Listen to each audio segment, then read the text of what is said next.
কিন্তু যদি দাজ্জাল চলে আসে, ইয়াজুজ মাজুজ, ঈসা আলাইহিস সালাম, তারপরে সূর্য পশ্চিম দিকে উদয়, এগুলো হয়ে গেলে কি তখন মানুষের ঘোর কাটবে, কিন্তু তখন ঘোর কেটে আর কোনো লাভ হবে না। রাসূল সাল্লাল্লাহু আলাইহি ওয়াসাল্লাম বলেছেন যে 3টে বিষয় প্রকাশিত হওয়ার পরে আর তওবা কবুল হবে না।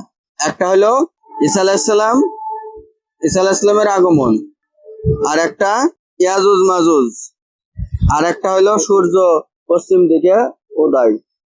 এই 3টে বিষয় যখন প্রকাশিত হবে তখন কি হবে না, আর ঈমান কবুল হবে না। কারণ এগুলো অতি স্পষ্ট বিষয়, যেটা প্রকাশিত হয়ে গেলে কি হবে না, পরীক্ষা থাকবে না।